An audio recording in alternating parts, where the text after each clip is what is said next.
name's Alicia Rivero. I'm 34 years old, and the addictions I was around cigarette smoking and alcoholism. Did your mom's addiction to smoking, was that money ever used for her addiction instead of feeding you or other things that were necessary for you?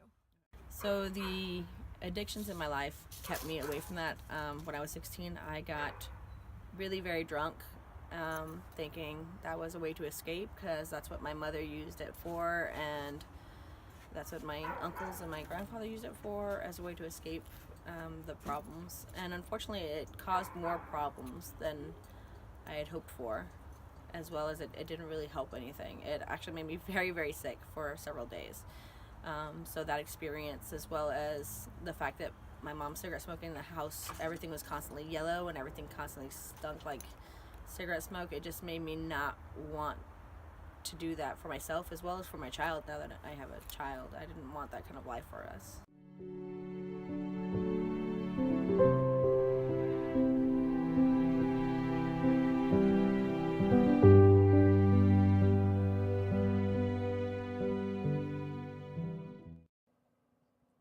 Hi, I'm Jenny.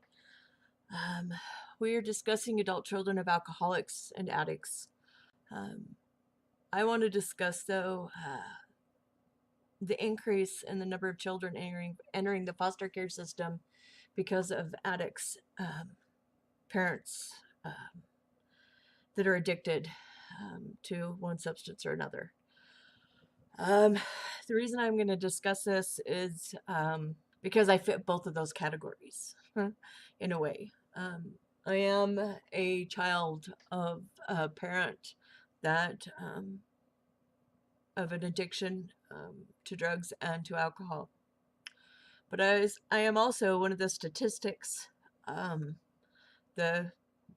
according to the National Institute of Alcohol Abuse and Alcoholism, says that children of alcoholics are about 4 times more likely to develop alcoholism.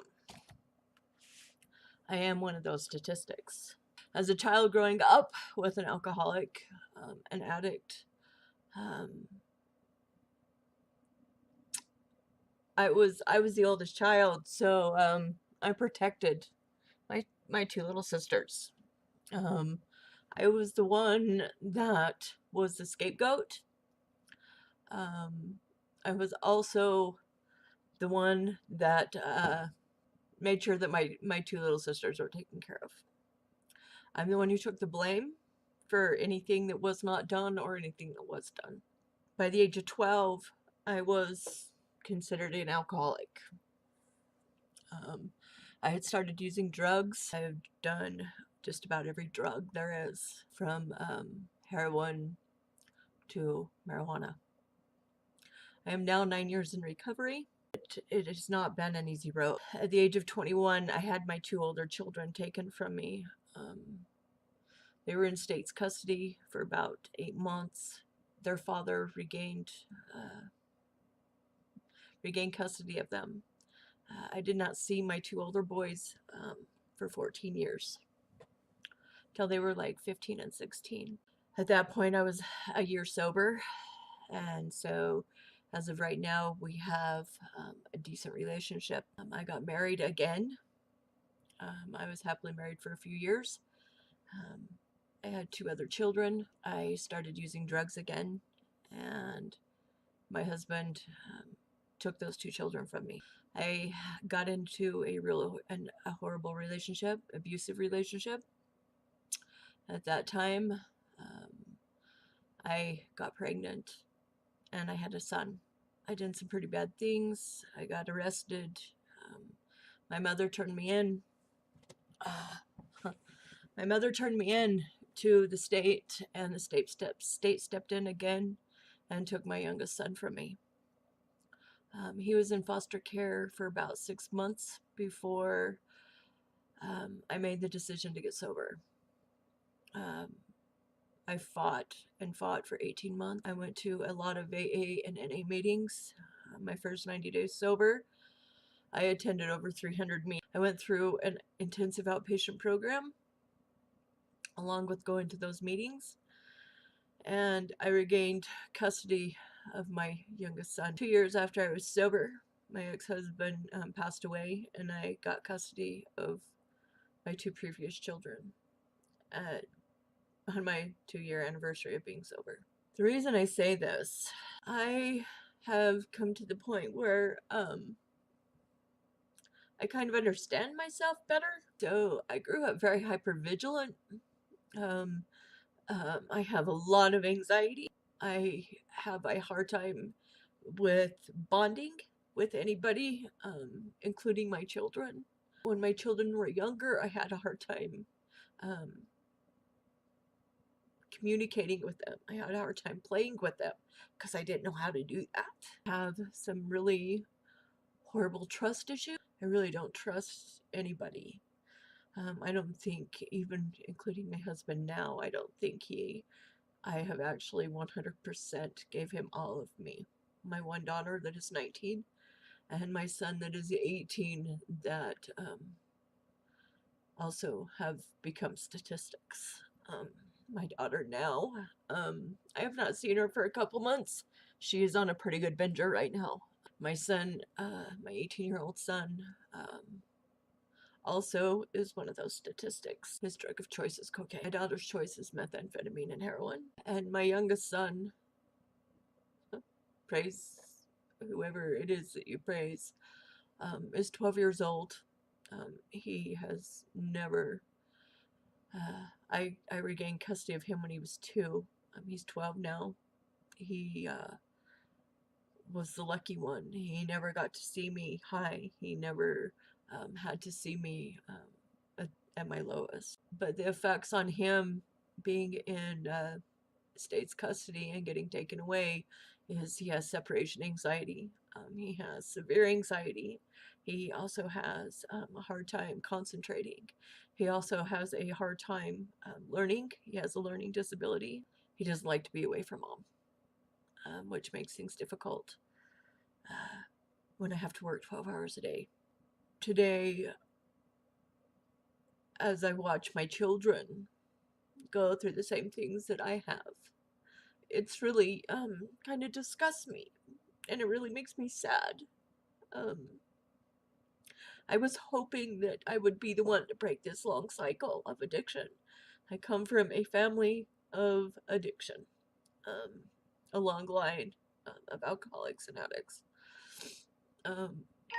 but I'm not. So I will continue to fight for my children. I will continue to do what I can as a parent, but it's difficult.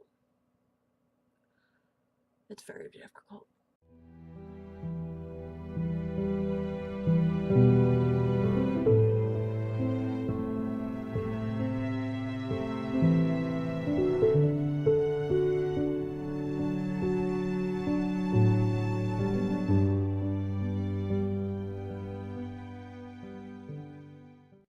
My name is Jacob. I'm 24 and I've dealt with pornography addiction. Growing up, it hit pretty early, so I kind of feel like most addictions usually do. First introduced around 8 years old, so just like anything, don't really know what you're doing until it's too late. 15 years later, it's still an everyday thing. I don't believe addiction is something you get over. It's something you live with every day of your life. With addictions, you really don't know what's going to trigger you. It really can be as simple as something in your daily life, a stress. It could be even just old memories coming back. That's what makes addiction so strong, I think. Having known people who have had other addictions of drugs, and they remind us of how it's the feelings that they miss at times, and that's what really pulls them in. How did it affect your relationships? Well, addiction becomes your life, so everything is about going for that addiction. Relationships had to be for the relationship, including the addiction, or secondary to it. So for me, it completely killed the relationships. Growing up, didn't have too many friends, and when I did, they were close, but never last. Addiction really controls you, so I mean, relationships don't matter much unless they're for the addiction. What are some ways that you made sure you don't do it? Keep doing it. The biggest thing is understanding the triggers and understanding that they're going to come. And when those triggers do come, act. Don't just be acted upon.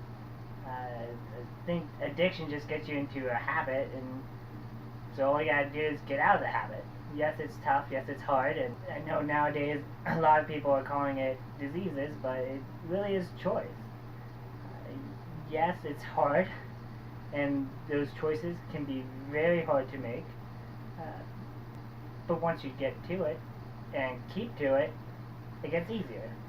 Yes, there's hard days, but you just gotta keep moving forward. Think about what you're really wanting in life. I know there's a lot of people who, and in this case, don't believe pornography is an issue. But it's just like alcohol. Some people don't believe alcohol is an issue. It's just something you get relaxed on, or drugs are just narcotics is just something to have. They don't see any moral boundary between it.